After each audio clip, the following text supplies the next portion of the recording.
먼저 허리케인 하비 소식 알려드리겠습니다. 허리케인 하비가 미국 남부 지역을 강타하면서 그로 인한 피해가 눈덩이처럼 커지고 있다고 합니다. 피해 규모가 많게는 100조 원대에 이를 거라는 전망도 나왔는데요. 사망자 숫자도 10명으로 늘었습니다. 4만 명 가까운 주민이 집을 떠나 대피했고요. 45만 명이 넘는 수재민이 발생할 걸로 전망됩니다. 알겠습니다. 네, 방금 전해드린 내용이고요. 자, 우리 소식은요? 네, 어제 북한 미사일 쐈다라는 속보 전해드렸는데요. 더 자세한 내용들이 나왔습니다. 어제 북한이 평양 순안 비행장에서 탄도미사일 한 발을 동해 방향으로 발사했습니다. 미사일은 고도 550km까지 올라가면서 일본 홋카이도 상공을 가로질러 2700km를 비행했습니다. 29분간 날아간 미사일은 북태평양에서 떨어졌는데요. 북한 발사체가 일본 열도 상공을 통과한 것은 과거에 몇 번 있는 일이지만요. 무기화된 미사일은 이번이 처음입니다. 5번째인가, 4번째가 그럴 거예요. 예전에 대포동 때도, 90년대도 넘어갔었어요. 네. 그리고 최근에 또 인공위성이라고 하고, 그때도 일본에서는 난리가 났었는데, 이번에는 아주 기다렸다는 듯이, 준비된 난리가 났어요. 신칸센을 30분간 중단시켰거든요. 지하철도 네, 멈췄죠. 주민들도 피난 명령하고, 휴교도 했습니다. 방송에서는 수상한 사람 보면 신고하라고. 미사일 넘어가는데 수상한 사람이 땅 위에서. 그리고 이게 의도된, 난리인 것이, 이제 발사하고 곧장 알았잖아요. 그리고 궤도 파악도 됐을 거고. 그러면 그 궤도 계산하고 대략 어디 떨어진지도 대충 알고. 일본에 안 떨어진다는 건 안다는 거죠. 예. 뭐하러 필요한 식입니까? 물론 과거와 다른 점은 예고되지 않았다라는 점이 있긴 있습니다. 아니, 근데 발사되자마자 알았잖아요. 예, 발사된 직후에 바로 알았다는 얘기는, 미사일 포착하고 어떤 궤도를 어떻게 날아가는지 다 알았다는 것이고, 발사 후에 몇 분 후에 일본 상공을 휙 지나갑니다. 다 지나가는데 열차를 못 계속 중단시켜요. 이유가 없어요. 아베 정권 입장에서 이제 지금 한참 그 직전까지 학원비 가지고 지지율이 30%로 떨어졌다가. 그렇죠. 예. 그리고 평화 헌법 개정도 해야 되는데 그 지지율도 반등 실제 됐고, 예. 그리고 평화 헌법도 개정하려는 아베 평생 꿈이죠. 예. 그걸 이제 북한 미사일 도움을 받아서 이렇게 의도적인 난리를 친다는 거죠. 네, 그래서 어제 아베 내각이 굉장히 긴밀하게 움직였는데 아베 총리도 어제 하루에만 3번이나 기자들 앞에서 기자회견했다고 합니다. 그럴 필요가 있었겠죠. 예. 휴교를 왜 합니까? 수상한 사람, 방송 NHK를 통해서 수상한 사람 보면 신고하라고. 예. 미사일 다 지나가는데 철도가 서 있어요. 다시 돌아오나요, 미사일이? 여하간 그렇게 해서 북한은 미국도 재밌어요, 반응이. 미국의 본토는 영향이 없다. 괌은 위협이 안 된다.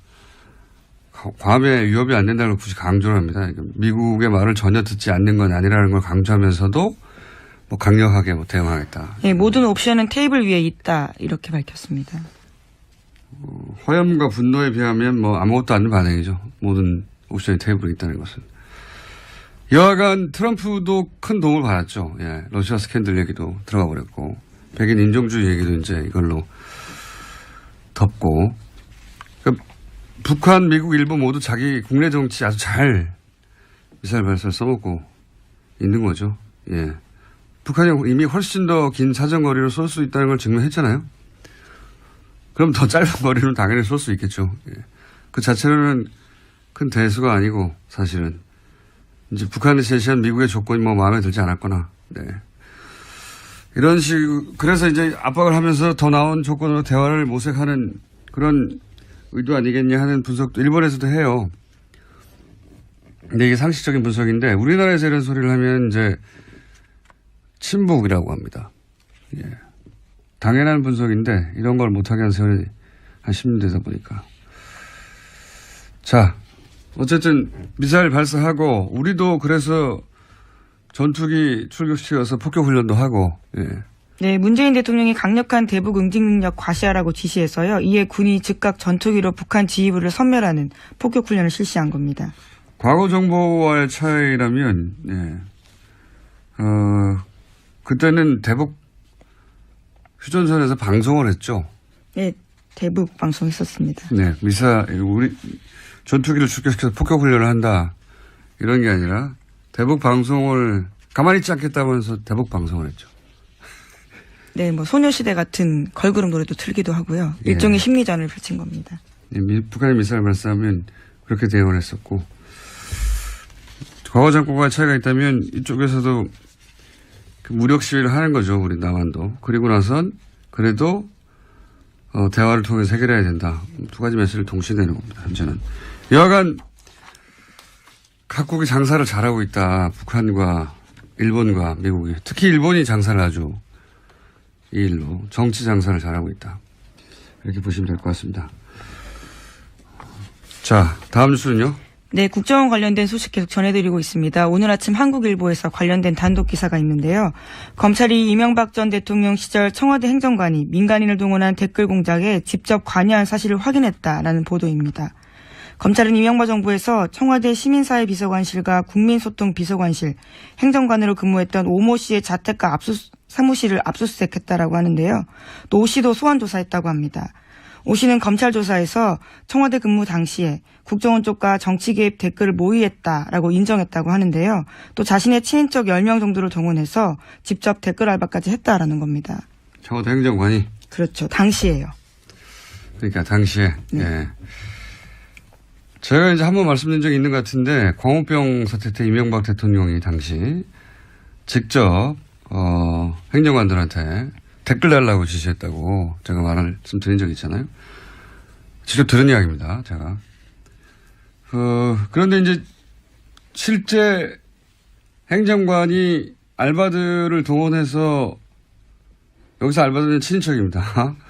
친인척을 동원해서 아이디를 많이 만들고 청와대에 있을 때 댓글 달았다는 거잖아요. 네, 네. 1인당 50개까지 아이디를 만들어서 돈도 300만 원까지 받았다고 합니다. 1인당. 예. 근데 이제 이게 청와대 행정관이 청와대에서 이 일을 하는데 청와대가 몰랐다는 건 말이 안 되죠. 예. 시민사회 비서관실에 있는 행정관이었으면 시민사회 수석은 알아야죠. 또 오 씨 같은 경우에는 이명박 전 대통령 최측근으로 분류되는 종교인 김모 씨와 사돈관계라고 알려졌고요. 또 지금까지도 이명박 전 대통령 지지성향 시민단체 산하연구소에서 일하고 있다고 합니다. 그렇군요. 그러니까 시민사회 비서관실에 있었으면 당연히 비서관실의 시민사회 수석은 이걸 알아야 되는 거죠. 예. 알 수밖에 없어요. 청와대. 사실은 자료도 마음대로 못 가져가고 굉장히 엄격하거든요. 수석이 알았으면 비서실장도 알았겠죠. 비서실장이 알았으면 대통령이 알지 않았을까 하고 이제 이 수사가 진척이 될 가능성이 아주 높죠. 자, 댓글 이야기가 이제 청와대 내 근무하던 행정관까지 갔군요. 다음 뉴스는요? 네, 관련해서요. 원세훈 전 국정원장이 민간인을 사찰하고 협박하도록 지시한 것으로 해석되는 문건도 나왔다고 합니다. 원 전 원장이 진보진영 인사로 보이는 민간인 한 사람을 거명하면서 불만을 표시했다라고 하는데요. 집행유예 기간 중에 그렇게 돌아다녀도 되느냐라고 이야기하면서 지금이라도 내일 구속된다는 사인을 줘라. 그런 식으로 행동하면 처벌된다라고 말해서 활동 못하게 해라라는 지시를 했다라는 겁니다. 민간인 중에 마음에 안 드는 사람이 있으면 국정원장이 이름을 특정해서 겁줘서 일 못하게 하라고 하는 눈에 보이는 게 없었던 거죠. 마음대로 해도 된다고 생각했던 겁니다. 이런 뉴스 계속 나올 것 같고요. 자, 다음 뉴스는요. 네, 박근혜 대통령 시절 청와대에서 청와대 제2부속실에서 9천 개가 넘는 파일 나왔다라는 소식도 전해드린 바가 있는데요. 이와 관련해서 사정당국 관계자 발언이 나왔습니다. 자료를 정리하는 과정에서 문화계 블랙리스트 작성에 조윤선 당시 정무수석이 연관된 것으로 보이는 정황이 있다라는 건데요. 조전 수석의 재직기간과 해당 문건 작성 기간이 겹칩니다. 이 뉴스는 저희가 어제 파일이 나왔다는 소식을 듣자마자 예언했던 뉴스네요. 예, 조윤선 전 장관의 관여. 조윤선 전 장관이 떨고 있겠다 이런 얘기를 했었는데 뉴스로 나왔습니다. 하루 앞서 뉴스를 만드는 뉴스 공장이었습니다. 자, 다음 뉴스는요. 네, 이재용 삼성전자 부회장의 1심 유죄 판결문이 박근혜 전 대통령 재판의 증거로 쓰이게 됐습니다. 어제 해당 재판에서 검찰이 증거로 제출했고요. 재판부가 받아들였습니다. 이게 이제 증거가 됐다는 얘기는 무기징역까지 가능하다는 얘기거든요. 박근혜 전 대통령이. 한 달 정도 남았죠, 이제 판결이. 예. 네, 우선 구속 만기가 10월 중하순 정도로 예상되는데요. 원래 그 박근혜 전 대통령의 이 공판 전략은 박근혜 전 대통령이 탄핵 때부터 단 한 번도 이 재판 전략을 제대로 세운 적이 없었지만 이번에도 마찬가지인 것이 어떻게든 시간을 끌어서 이재용 삼성 부회장 판결이 그쪽은 훨씬 더 많은 변호사들이 국내 최고의 변호사들이 수십 명이 붙었으니까요. 거기서 유리한 판결을 이끌어내고 본인도 그 혜택을 입는다 이런 전략이었던 것 같은데 다 무산됐습니다. 물거품이 되었습니다. 이제. 이렇게 되면 이재용 부회장에 대한 판결은 뭐 논란이 있습니다만 어쨌든 뇌물죄가 성립이 됐기 때문에 그걸 받아들이는 순간 박근혜 전 대통령은 무기징역까지도 가능하다. 예, 뇌물 받은 사람을 훨씬 더 강하게 처벌합니다. 네. 그렇게 하지 말았어야 한다고. 그게 유리하지 않을 거라고 저희들이 계속 얘기해 왔는데, 또다시 이상한 전략을 활용하다가, 망하는 길로 가고 있습니다. 자, 다음 뉴스는요? 박근혜 전 대통령이 최근 탈당 의사가 없다. 차라리 출당시켜라. 라는 의사를 표했다고 국민일보가 보도했습니다. 최근 자유한국당 내부에서 제기되는 자진 탈당과 관련한 발언인데요. 박 전 대통령 쪽도 10월 중하순으로 예상되는 1심 선고 전에 출당론이 거론되는 것에 대해서 강한 불쾌감을 표출했다고 합니다. 박근혜 전 대통령이 직접 이런 말을 했을까요? 박근혜 전 대통령의 측근들, 밖에 있는 측근들이, 위기감을 느껴서 한 말이겠죠. 근데 저는 이제 어떤 생각이 드냐면 박근혜 전 대통령 출당 이야기가 이재용 삼성 부회장 판결 직전에 자유한국당에서 나왔어요. 출당론이. 그렇죠. 홍준표 대표가 직접 그런 언급들을 했었습니다. 이건 순전히 저 혼자의 짐작, 추정, 근거 없는 짐작, 추정에 불과하긴 하지만 시점상 이재용 삼성전자 부회장의 판결이 사실은 유죄로 나올 것이라는 것을 어느 정도 어떤 루트를 통해서인지는 모르겠으나 자유한국당 측에서 알지 않았을까. 만약에 이재용 삼성 부회장이 뇌물 부분이 유죄가 나오면 박근혜 전 대통령이 아까 말씀드린 대로 무기징역까지도 가능하단 말이죠. 그런 만약에 무기징역을 받아버린 다음에는 자유한국당 입장에서 굉장히 곤란해지니까 선수를 친 게 아닐까. 혼자의 전망입니다만, 추정입니다만 그 시점에 하도 뜬금이 없어서 이때까지 계속 기다리다가 판결 직전에 그런 이야기를 할 이유가 뭐가 있을까 혼자 생각하다 그런 생각도 해봤습니다. 근거는 없습니다. 제 생각입니다. 한두 가지 정도